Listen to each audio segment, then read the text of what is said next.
In this problem, we're conducting a statistical study where an insurance company wants to determine the percent of all medical doctors who've been involved in one or more medical practice lawsuits.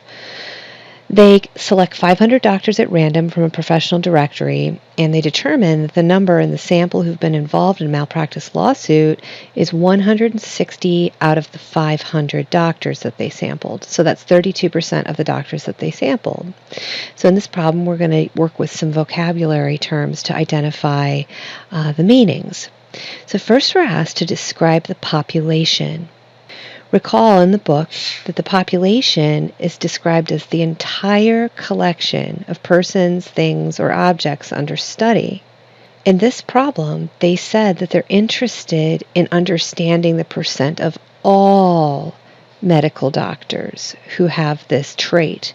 So that means the population is all of those medical doctors.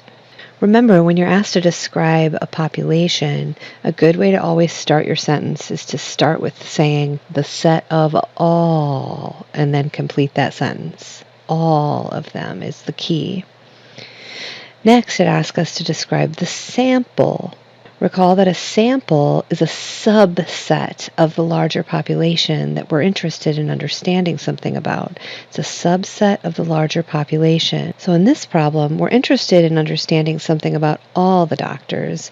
But since we can't talk to all the doctors, instead we selected a sample of 500 doctors at random. So that means our sample is the 500 doctors selected at random from the professional directory.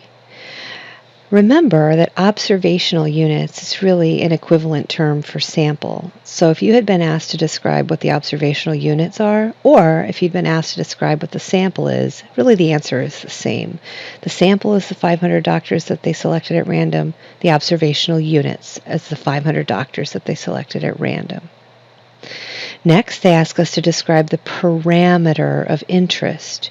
Remember, parameter is a number that describes some aspect of the population.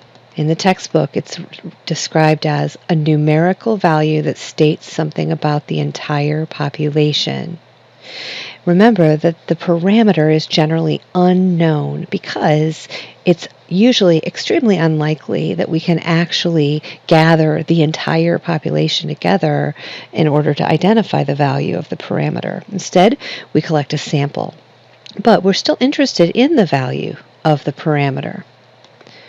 So what would the parameter be in this situation? What is the number related to the entire population that we're interested in? So the parameter in this case is the proportion of all the medical doctors who've been involved in one or more malpractice suits in the population of all medical doctors.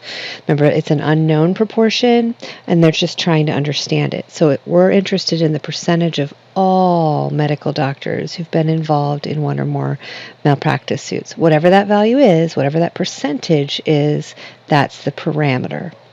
Lastly, we're asked about the statistic. Remember, statistic, it's a number stating something about the observed sample. So your statistic is known.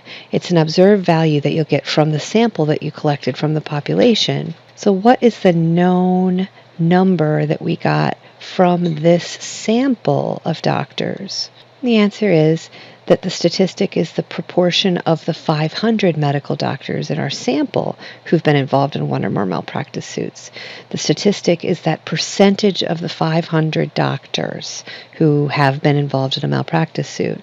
This is a known value. We got it from our observed sample, so we actually know the value of it. The statistic is 0.32, or you might say the statistic is 32% of our sampled doctors have been involved in a malpractice suit.